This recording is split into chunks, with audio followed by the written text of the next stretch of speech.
Here is the story of the village of Moon and the creation of the world of Caesarea. This is the only written history remaining of the first year of Lord British, the immortal 27th level wizard, ruler of Caesarea. Before men, elves, dwarves, and the many other creatures of Caesarea were created, the fate of all the races was decreed in the heavens and shall remain so until the end of the time. Thus begins the story of Moon, the first area inhabited by elf children and men alike. You can come in, by the way. You don't need to come on. Come on in here. Oh, you can still come in. I got coffee right here. Thus begins the story of Moon, the first inhabited by the elf children and men alike. And a person who I never named, so a blank, first leader of the province of the stars, it is now known, first proved himself by recovering the scepter of the almighty king from Mondain, the first known dark lord of all Caesarea. The stories tell that Mondain was originally a major influence in the building of the village of Moon, and thus caused many dungeons, pits, and torture devices to be set deep under the earth throughout the province of the stars. But when the good and truly wise people of Moon found out his plans of war and hatred, they banished Mondain from the village of Moon and the province of the stars. But Mondain's wrath was not so easily daunted, and he swore to return someday and reclaim his dungeons and devices. From Moon, he and his 4 followers departed for the Isle of Demon, spreading chaos wherever they traveled and causing mutations in the flora and fauna. Hey! I wanted them to see how old you were whenever you wrote that. That's actually a little older probably there. Causing mutations in the flora and fauna alike until he came into another province where he met a foe too strong for his early powers. One day, early in the morning, Mondain and his company of followers, which had expanded to 9, were preparing to plunder a small town of creatures they could not recognize. These small creatures were covered with hair and carrying halberds, seemed an easy foe for the growing powers of Mondain. Little did he know that these creatures were those spoken of in tales, the kind-hearted fuzzies, whom the heavens had named the divine race to rule with men and elves, chosen not for their intelligence or wisdom, but for their kindness towards the peoples of the world. It is written that the wrath of the heavens will fall upon he who attempts to harm these creatures. Mondain's plot was to first toy with these little creatures, and then, with a song of power, to charm and take over the apparently unintelligent creatures. He first cast a spell of concealment upon himself and his followers. He could then travel unnoticed. They moved down the slope of the hill, unseen to the center of town, where he chose the time to start his song with a large group of fuzzies, when a large group of fuzzies in the square. He sang a song of gold and wealth and power and cunning and all the treasures hoarded. The fuzzies were paralyzed with bewilderment by the enchanting song, which was unlike anything they had ever heard or dreamt of before. It came from everywhere, piercing all the walls and wafting into all the fuzzies in the village. At first they were just stunned, so Mondain changed his song to one of devastation, and cheating and concealment and falsehoods and treachery and torture. With this change of the song, there became a change in the heart of the fuzzies. Being the kind-hearted creatures that they were, most could not hear the song, though it enchanted them. Most fell down into a deep slumber, finally escaping from the horrible song. But a few of the younger, less hardened fuzzies could not resist. They were taken completely by the songs of Mondain, and then Mondain changed his song for a third and final time. He changed it to a song of hopelessness and servitude, control and submission, his victory and their death. With this song, most of the remaining fuzzies were stricken down into everlasting sadness. A few of them were tied up and taken to become slaves forever to the power of Mondain. Anyway, you get the idea. It goes on for a bit here in the type version, and I've got more and more chapters written over here. You know, that was actually pretty good there, Rich. Wasn't bad, was it? Actually, when I reread it, I was going like, that actually doesn't suck. Are you sure? Are you sure you wrote it? Yeah, I'm pretty sure. I remember pretty well. So let me read through my Akalabeth dungeon, and we're going to play a live game of D&D here together. But first, I need to familiarize myself with what I had done. And by the way, so here's the way we're going to play this. We're not going to play this with dice. We're not going to play this with swords, or wins or losses through combat. We're going to do this through cleverness. And so Dallas will be your representative as we go through this, and he will do whatever suggestions. So this is going to be Gorn. You are all the mind of Gorn, the hive mind of Gorn. Gorn is going to go through. This is the actual original Akalabeth before it was a computer game, Here again, you can see the front of the binder there. Maybe you can tell that it says a Calabeth spelled with 2 L's versus the computer game spelled with 1 L. And so you guys just chime in with your advice to Gorn. So, Gorn, while listening to your hive mind, in fact, here, this will be fun. I've got a better way to do this. I'm going to let you guys kind of see what's happening, but not let Dallas see what's happening. And that way, you can give him better advice as you scream through the camera as to what Gorn should do while facing this particular problem. There we go. So there we go. Excellent. So, hive mind of Gorn, here is the game a Calabeth. Here is your brief look at the layout of a Calabeth, and you will only get, maybe make some screen captures or something of it so that you can try to have some sense of where Gorn will need to take his to perform his tasks. Okay. So Gorn, you are outside a mountain, and you see a crevasse cutting deep, a canyon dipping deep into the side of this mountain. And the path gets narrower and narrower, and then you can tell it begins to take on a more hand-formed shape, as if the dwarves of old have carved deeply into this mountain. Do you choose to go forward into the mountain, or do you abandon your quest? Now, do I answer this, or do I see what my hive mind says? Look at your hive mind and then make a decision. Someone says, Dallas is so cheating already. Why, because I'm looking at the map? Oh, yeah. That he was hiding from me? Oh, yeah, hide from Dallas. Oh, I have all kinds of comments here, and they all say, forward, enter, go in, forward, forward, kill the dwarves of old. Okay. Enter you go. And he enters. I want to go forward. He enters in the small passage which appears in my graph to be 5 feet wide. After 10, 20, 30, 40 feet, it opens up and it becomes 10 feet wide, and it goes on for another 20 feet before it ends in a door. And Gorn, what do you do at this door? Door. Oh, wait, no. But there's actually here. I gotta hide this from the people so they can't see the what happens. But here is a description. There's a sign on the door that says the mortuary. You've just come through it's only a 3-foot wide crawl path that leads into the 10-foot chamber with a door, saying, "Welcome to the mortuary." And you notice that the welcome to the mortuary is written in flesh and fresh blood that is still dripping down the face of the door. Blood. Okay. Oh, and you do need hit points. So how many? Here's how many hit points you have, and I will eat them as if you lose any hit points. In fact, just for that, I lost a hit point. Okay, and a small one too. Okay. Hey. Okay. So what do you do at the door? Gorn can't read. Ignore the sign. Okay. Go on. Ignore the sign. Headbutt the door. You headbutt the door. Boom. Boom. It says, if the door is damaged, which you just did, it cries in agony. Ah! So the door is screaming in agony, and the screams are so loud that pieces of the roof begin to fall off, and it causes you 2 to 8 points of damage. Since you just started, only do 2 points of damage. Okay. All right, Gordon. But we'll say that opens the door. Now, you're in room A. Here we are. Nope. Here we are in room A, right here. If I can't see backwards. In room A, you see a room that is 15 feet wide and 10, 20, 30, 40, 50, 60, 70 feet long. And along one wall, the left wall as you're facing in, there are 7 coffins. Each coffin has a lit candle on the top of it. You're standing in the doorway. By the way, you also see a doorway at the far end of room A. So what do? The bloody door has just been smashed. The roof has just fallen in on you.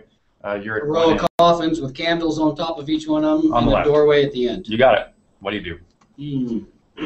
Read your hive mind. Oh. The dreaded room A that is. Does Gorn have any equipment? Whatever you logically would have as Gorn, you have. Eat the rope. What rope? There's no rope. Open all the coffins. What are you gonna do? Just call it. Tell me. I'm going for the coffins because there could be lots of jewels on whatever bodies are in those coffins. You take your first step into the room, and there is a trap. Trap right there in the room. First step. Boom! Trap goes off. Oh! You take a point of damage. Oh! Okay.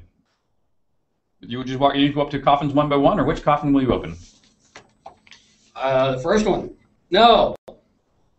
That one's almost always trapped. I would. Whoa, advice from the hive mind. I vote for the second coffin. Oh, can't. Anybody else? Oh, wait. Somebody says put the candles out. Hmm. Put the candles out. Well, you might need those candles for light. I'm not. I don't know if it's not updating. Hit reload at the top. All right, I'm going to go put the second candle out and open that coffin, the second coffin. So you walk over to the second coffin. Second coffin. You blow the candle out, and then you open it. And inside, you see a corpse. Old and rotted. Probably still a few grubs digging through its moldy mass. Now what? Eat the candles.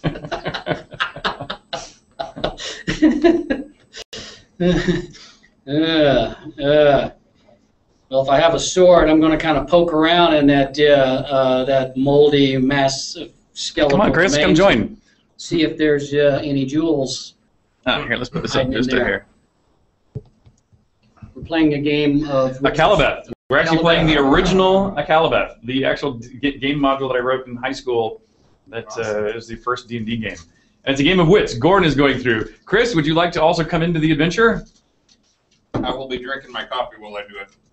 All right, I'm drinking my coffee. Do you have your own iPad so you can get some suggestions for Chris versus Gordon? And do you have a character name that you like to play with? I'll go with the character name of Thread. Let me get my iPad. Thread. Okay. Actually, why doesn't one of you watch the feed on Soda Site and one of you watch it on? I've got both sites open. Okay, so one of you can watch. One of you can get your advice on Soda. One of you can get your advice on Kickstarter.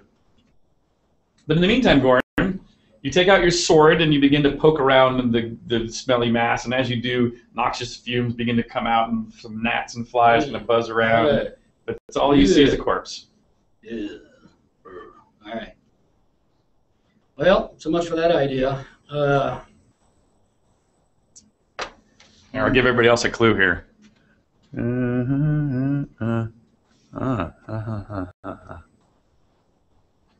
Or, I think our wireless is pretty slow. Let me see what the comments are over here. Okay, so if he's going to get his advice on Soda, why don't you get your advice on Kickstarter?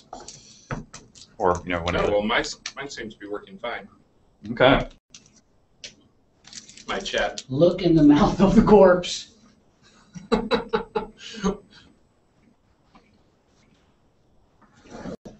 Neither gets hit points. I eat them as he goes down. All right, I'm done. I'm done with this corpse. Here's your hit points. I am totally gonna be the party pooper. We got people eager for an update. Oh, from Chris? Yes. For me? Why update about what? Anything. Oh, man. Let's post the link to yesterday's my talk on combat. I'll go find the YouTube offset for it. Okay. Where are we with that interview video? About that interview. Did we get word back? I haven't heard back yet. It's been out Well, there. why don't you go take care of get some updates ready. Sorry. Thread's adventure is over before it began. Do you want an adventure, or do you want to? No. Can I be the evil banshee adventure? If I find one in the adventure, we're actually playing the actual Akalabeth adventure. Oh, okay. Well, once you're done with the old game, a game we should play that I think the users would enjoy watching, that is very role play that I've mentioned to you before, is starting a game of getting some developers in here and playing a game of Werewolf. Oh, yeah. Yep. That is, it's very much a talking RPG. It's fun for people to watch. Okay. But we'll play that next, and you guys can learn how to play it. It'll be awesome. In the meantime, Gorn. And if you have the phone number for the guy that was interviewed, why don't you just call him? That guy? That guy. That guy. Richard probably has that guy's phone number. He could probably call him on camera. No, can't do that. You don't have to But use you can names. text it to him or I just give can. it to him. Here, I'll text it. I'll text it to you. Okay, well, I'm going to go find the op set into that talk yesterday and make sure that video is Yeah, your iPad is. It's not my iPad. Oh, whose is it? Let's see.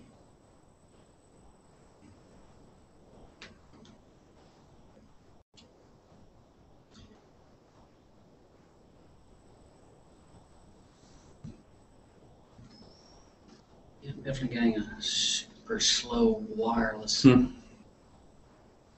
But Gorn, what do you want to do? Well, you know, Gorn's all about treasure. So I'm going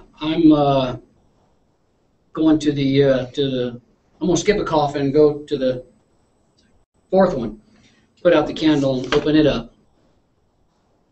Okay, you crack open the fourth one and kaboof! Hey! This pressurized gas comes boring in, and you lose a hit point. Nothing else of interest. Nothing else of interest in the coffin? Nope. Well, open up the third one then. That was the second one. I skipped to the Yeah. fourth, so open up the third one. You open up the third one and you see a staircase going down. Ooh, sweet. So, what do you do? Here's where he is. He's found this staircase going down over to here. Okay, this iPad is actually connected. Appears to be. RG sound effects. Okay, what do you do, Gorn? Go down all dark staircases. All right, let's go down the staircase. Okay, so you go down the staircase, and it goes down a little hallway. It goes about 20 feet ahead, and then it pops back up through a hatch in the floor of a long hallway. Can I take one of the candles with me? If you like. Yeah. Sure. Grab a candle. Grab a candle. That was a suggestion. Take a candle. Good idea. And you come up into a room.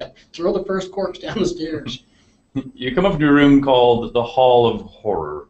All of horror. And as you look down the hall, there are carved statues of creatures in the wall, so kind of friezes of creatures going down from one side or the other. And at the far end, there is a door with a pentagram written on it. And there are various creatures going down with the carvings on one wall are things like an imp, a minotaur, a strange one that has really, you can't really recognize what it might be. It's not even really looking at a creature, it's just kind of weird image. Then an orc, then a gem in the wall, then another orc, a panther, something that looks like a doorway, but it looks, but it's not a real door. It's like an image of a door. Then it's a fighter that looks really scared. And then that pentagram at the end. And then on the other wall, on your right wall, there's an orc, a troll, an orc, a dwarf with no head but holding a jeweled scimitar, a man with a whip, a woman with a whip, a tiger, a tarot card of death, and a mirror that is opposite the scared-looking fighter.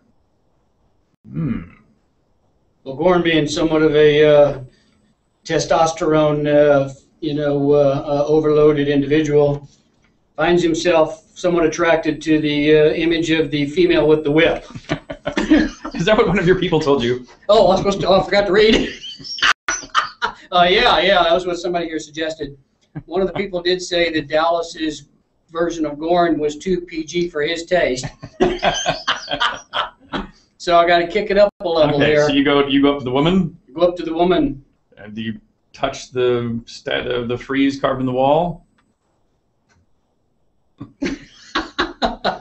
Yes.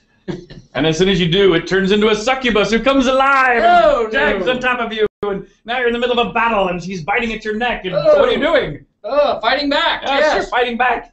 And you're Gorn, you're Conan the Barbarian, so in fact you grab her by the throat, you throw her to the ground, and you stab her through her heart, and blood goes everywhere, and she's dead. But in the meantime, she scratched your butt good, so. You know, I had a scene just like that in my game, The Quest. Oh. It was the witch, which I also copied from Conan, because he had a route with a witch there that seduced him in. Okay. I killed the succubus. Too bad, because she was good looking too. So if you guys had enough of the playing there, so we go back to answering questions again, or would you like to continue your adventure? Want to be the succubus.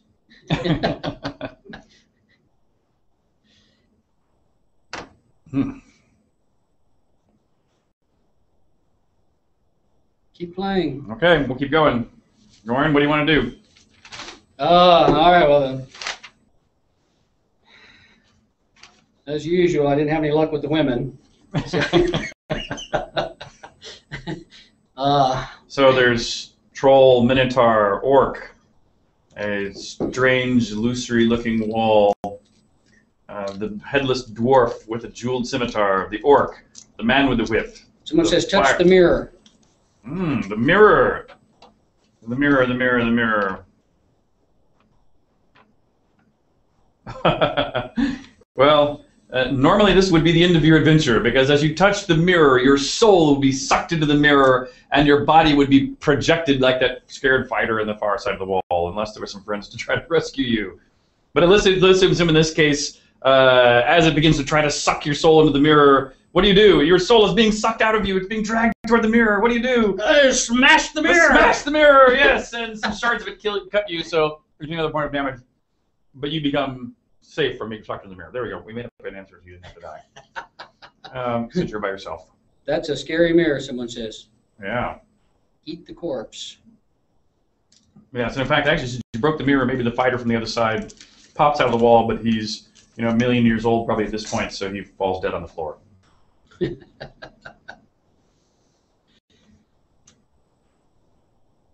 I still say Gorn tries to open the image of the door. Ah. Very good. You walk up to the image of the door. And so sure enough, you open it. And it actually does open. So it's made to look like a painting, but it in fact is a real door. You open it up, and you see a very small, tight passage that only goes about 10 feet and opens up in another door. What do you want to do? Well, and you see he's now here, going into here. Room E. Gorn's next action, stab the dungeon. That doesn't help. Gorn type, IDDQD, IDCLIP, IDKFA. Go north. You're coming from the north to the south. All right, let's go through the door. So you go to the door, and you open up into a room that's 15 feet wide and 30 feet deep. And what do you see in here? Hang on. There are 4 chests in this room, kind of scattered about. We'll call them, one in each corner of the room. We'll call them 1, 2, 3, and 4, going clockwise around the room from you. And otherwise, there is nothing.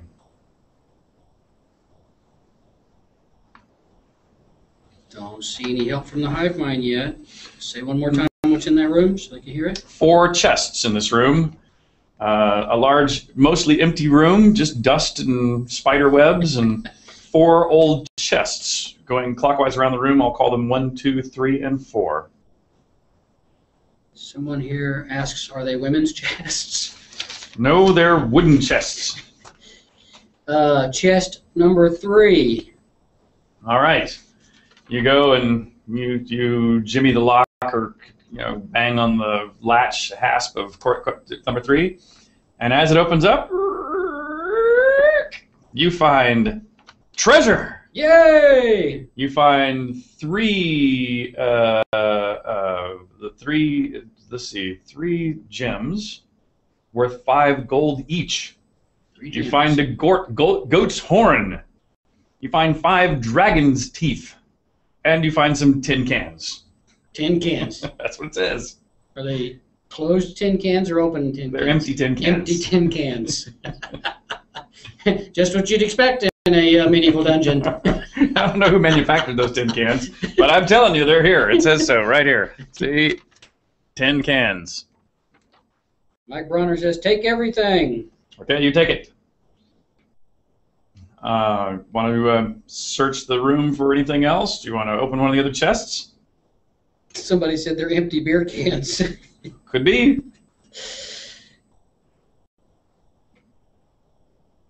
Someone says, Richard, you got a shout out on Twitter from Larion Studios? Excellent, thank you. That's the Divinity Original Sin team. on Oh, Kickstarter. great, great, great. Awesome. Thanks to the Divinity folks for that. Oh, you know, someone says, move the chests. Pete W.I. says, move the chests. Okay, so you move each of the chests around. And we're going to say, while you're moving quest number 1, 2, 3, while you're walking from moving chest number 3 towards chest number 4, you notice on the wall behind, kind of in between those two chests, some strange scratches or something on the wall. Strange scratches on the wall behind a chest. No, it's not right. It's kind of between 3 and 4. As you're moving from each chest to each chest, you kind of notice that. So, did the audience hear that? There were some sort of scratches on the wall between a couple of the chests that I noticed. So yes, you can still open chest number 1, 2, or 4, or you can explore the scratches in the wall. So Sema Korvat says, inspect the scratches. You inspect the scratches and you realize that it's kind of in the outline of the shape of a door. Oh, scratches in the shape of a door. Explore, says. Okay, so you get out, maybe you get out a dagger or something and you kind of tweak around it, and sure enough, you find a secret door that leads to the, that would be the west. Push the door, says Monk's Dairy. And again, we are right here in this. He's found a little thing here, a little secret door that goes to the west. No, I'm not looking at the map in the video feed over there. Oh yeah, quit that. Don't look. All right. So are you going to go through that little hallway? Go west, young man, says PW. Okay, so you go west.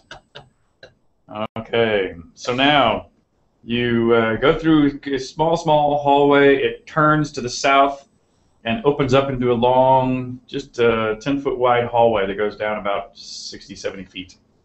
And I did take the treasure with me, right? You did take the treasure, that's correct.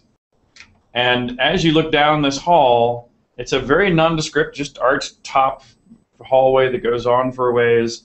And in the hall, about every 10 feet or so, there's a hangman's noose hanging down from the ceiling. Let's see. And that's all you see, is you see 5 hangman's nooses that are hanging directly down from the ceiling in the middle section of that wall, of the whole hallway. One says check for traps. How would you check for traps? You check. Pull on a rope, maybe. No. You usually check. You take a 10-foot pole out and tap on the ground, or checking for traps. Okay. Don't you remember checking for traps? Gorn usually just blundered right through them. Why not? So you check before you walk into the room. You're checking around for traps, and in this case, there's no traps. No traps. At least none that you can see. Gorn checks his watch and thinks better of walking down the hallway. Pull, noose, and duck. Okay. There's 5 of the 5 nooses? There's 5 nooses. So you walk, as you begin to approach the first noose, even before you get to it, like you have a magnetic force, the noose begins to and kind of stick out towards you. It's attracted towards you, right at your neck, in fact. A haunted noose. They ain't nooses, they be ghouls' work ties. Pull it with your neck. So what are you going to do? Gorn usually takes a step back at that point, but what does your hive mind tell you to do?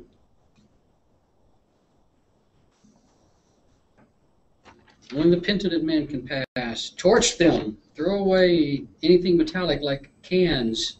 Lay on your belly and scurry down the hall. Put it around your neck. What would you like to do? Which of those options would you like to do? Well, let's see if we can scoot underneath these nooses. Ah, good plan. So you get down on your belly and you start to belly crawl. And as you're going under the nooses, of course, is attracting down towards you as you go. And right as you get underneath it, a body appears in it. Whoa. And this body is of a magic user who is hanging and is dead and rotting, but he's still there with his wizard hat and his wizard robes and, probably a rucksack or two. And you can tell that he was one of the people trying to come through here who was hung and is now, falling apart as he decays on the noose. But he was invisible until I. He was invisible until you got directly underneath it. Ah. Does he have any jewels or valuables on him? So you kind of look around on him, and you can see that in his pocket by his right hand is a wand. Ah. In his pocket, yeah, someone said searching for treasure, so we just saw that there's a wand in his pocket. Ah, see, here's what that wand does, if you can see here.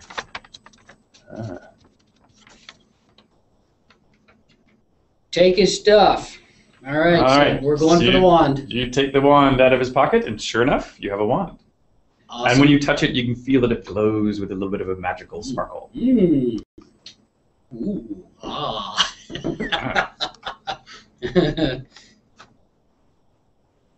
Now what do you do? Well, You crawl on? Do you? Well, keep that wand, and I'm gonna crawl on. So you crawl on, and as you approach the second noose, again, like a magnet, it tracks over towards your neck. Make us just never touch another man's wand. Too late. You keep crawling. Say that again. What was under the noose? So as you approach the second noose, it gravitates, it magnetically is attracted towards your neck. Mm-hmm. You stay on the floor and keep crawling. Staying on the floor, keep crawling. Worked out pretty good the first time. So as you crawl under the second noose, another body appears. Yes. This time it's clearly a thief. Ah. And you can tell that this guy, you can sort of see through him. So his body is there, but it's a little bit translucent, and you're not sure why. Ooh. Maybe a little almost transparent, where he kind of fades in and out. Interesting. Because of this. Interesting. What's this? Right here.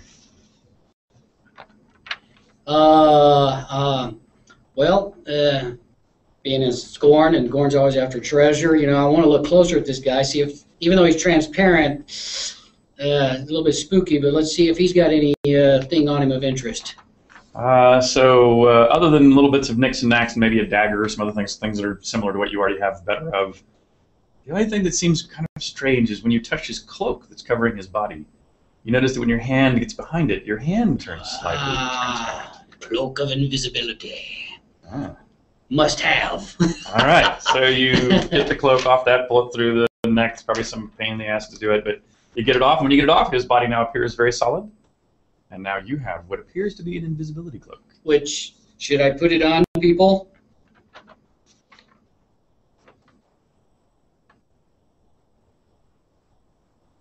This one, my chat appears to be locked up here too. Refresh, or use the other iPad. I don't think you can scroll up and down that way on those iPad ones, by the way. Yeah, I could. I was doing it. Hit refresh. It's working now. Wear the cloak. So you put on the cloak, and you feel the same, but as you look down at your own hand, you can see, look, I'm mostly transparent. I'm invisible. Mostly. Okay. Did I already ask if there's more treasure on this? You did. There's none more. Nothing more. All right. There's 3 more nooses. All right. Well, let's keep going then. So you crawl onto the third one, and it tracks towards your body. When you get underneath it, a body appears, this time a fighter. Fighter. Mm-hmm. Inspect it. You inspect it, and the only thing you find of interest is a sword that looks particularly powerful. Must have. You grab it, and you swing it around, and because you're just so good at telling the value of swords, you can tell it's a +2 sword. Ooh. +2 something. Oh, I can't eat your hit points. I eat Chris's hit points. Well, I stick the sword somewhere in my pack and keep crawling. Very good. As you approach the fourth thing, it attaches towards you. As you get underneath it, a man appears. This man that's hanging there, you're looking at him, and he's sort of dressed like a villager of sorts, but he has a big bundle of keys on his belt. Oh, lots of keys open lots of treasure chests and treasure vaults. And in fact, 3 of the keys look golden. Golden keys. Oh, must have. Okay, so you take the golden keys. Is there anything of interest? You go to the 5th? Oh, yeah. The 5th and final one. You slowly crawl underneath it. Although I'm a little wary of this one because it's too good to be true that haven't been any problems yet. Could be suckering me into something very dangerous here on this 5th one. So I approach it very, very cautiously. Okay, so as you crawl nearby, magnetically it tracks towards your neck. Do you continue? I do continue. Cautiously. And cautiously. And sure enough, as you begin to crawl underneath it, you begin to see that it's stretching down towards you. Ruh-roh. You keep crawling? I don't see a body yet. No body. What does your hive mind tell you? Poor Chris is dying. Yeah. He's not even here and he's dying. All right, well, Samarkand Korvat says, use the wand. Oh! So you whip out that wand and you go, whoosh, and sure enough, it's a wand of fireballs.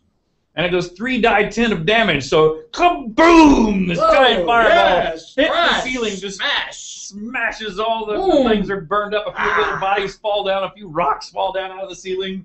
It's complete overkill for the small space that you're in. In fact, you take a point of damage from reflected damage, but it's better than the fate that would have been falling you otherwise. So that noose was made for my neck. that noose was made for your neck. Good suggestion. Let's see, who said use the noose? The wand. The wand, I mean. A couple of folks. Burn it with the wand. Well done, Gordon. I can't scroll very well in this window. Okay, you're now at the far end of the hall, and there's a door you find on the right. Here, we'll Door on the right. Give Chris some more hit points. Go through the door. And you see a 10-foot corridor and another door. Go through the other door. You go through that door, and now you find yourself at one end of a T intersection. So you're at the top of the T. So there's a corner to the left, anyway, you see a hallway that straight ahead of you. There's a hallway that ends in a door, but you can also see it goes to the left. Do I go straight or do I go left? Hive mind.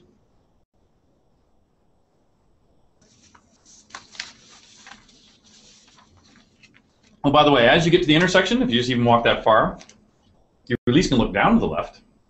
Well, and when you look down to the left, just 10 feet down, there's a 6-pointed star on a wall or door here, on the wall. It looks like this. And you can probably see that there, Dallas. You're allowed to see that particular thing. And what you see in that star is you see an eyeball in the middle and a mouth below it.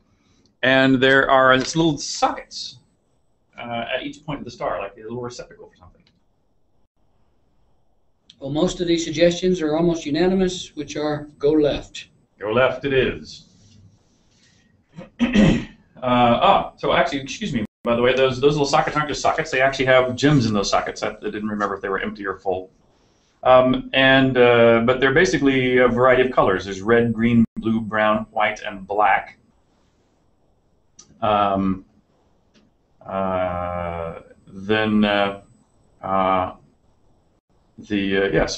it. So there's an eye, there's the mouth, and there's the 6 gems. What would you like to do? And the hive mind says,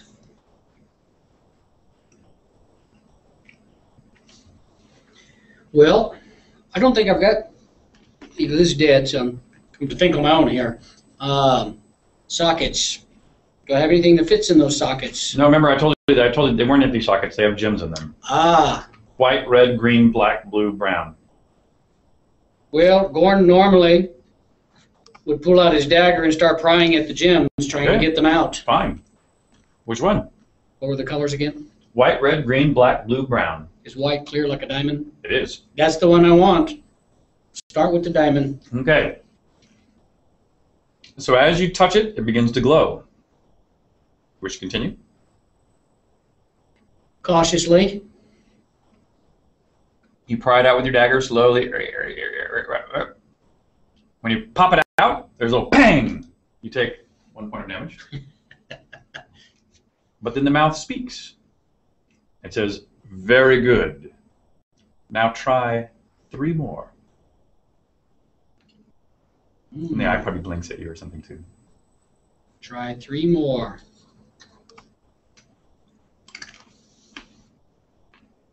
Help, hive mind.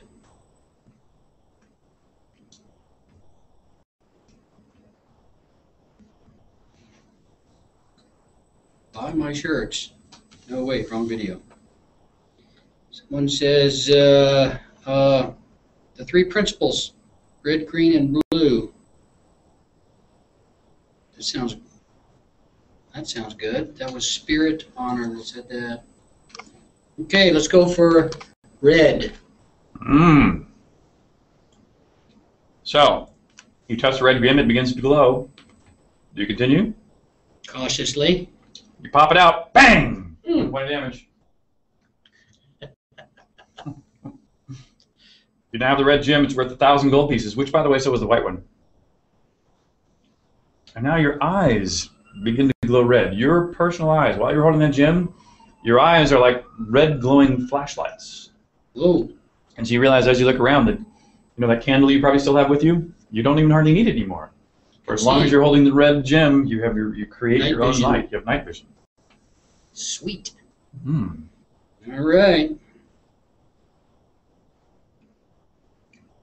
Someone says, but definitely not blue. Well, let's continue with the RGB scenario here and go for the green. You're green.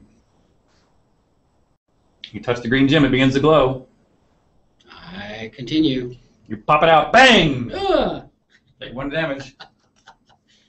The mouth opens and a green fog begins to roll out of it. Green fog is coming around your ankles. It fills up to near your knees. It fills up to near your waist. Ruh-roh. And it fills up to near your shoulders. And you're still standing there as it fills I up. better back away. And you're backing up, backing up, backing up, so you don't quite breathe it in. And the fog dissipates. Okay? It's clear? That's it. And you have a green gem worth 1,000 gold pieces. Nice. All right. We're going for the last one, blue. Blue. So you touch it and it begins to glow. Continue. You pop it out, it goes bang! Oh! There's a hit point. And now your eyes that were red from the red gem that had your eyes glow in the dark, your eyes now glow blue. That's it. Can I still see? Mm-hmm. And your gem is worth 1,000 gold pieces. That could have been pistachio fog. You missed a treat. Why don't you bind your wounds or something? Nothing else has happened, huh? Nope, not yet. So what colors do we have left? Brown and... You have brown, you have black. I think that's it. We have brown and black. Any suggestions from the hive mind? I have one. Bind your wounds. Bind my wounds? You only have 2 hit points left. Oh. How do I bind my wounds? I don't know. Stop, get out your pack, and tie some bandages on yourself or something. Do I have any healing potion? Not that I know of. Oh, you might. You have whatever the adventure usually carries. You might have a healing potion. Just bind your wounds. Just say you're going to fix yourself up. All right. Repairing myself. All right. Good. Down to my last 2 peanuts. Hang on. I'm healed. Very good. You feel better now. Awesomeness. I think I'll have a Reese's cup. Brown or blue? Brown or black? Oh, yeah. Immortality fruit. Eat the red gem. Always bet on black. Asterisk S. Okay. Okay, touch the black gem. It begins to glow. Continue. You pop it, it goes bang! Whoa! And the mouth speaks. The mouth speaks and says, 30 white horses will not be there, but look again, there might be a stair. Stairs, huh? And now you can see that the mouth is slightly cracked open. 30 white horses will not be there. Remember it, Lord of the Rings? 30 white horses on a red hill. First they champ, then they stamp, and then they stand still. What am I? I don't remember. Survey says. Okay, come on, folks. Help me out here. It's to deal with 30 white horses in Lord of the Rings. And Gollum only has 4. Thieves? Teeth. 30 white horses will not be there. But look again, there might be a stair.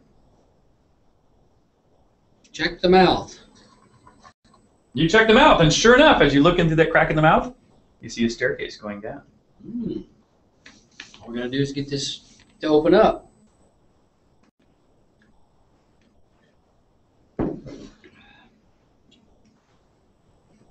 Minka says stick your hand in the mouth. Okay, Goran. Goran sticks his hand in the mouth.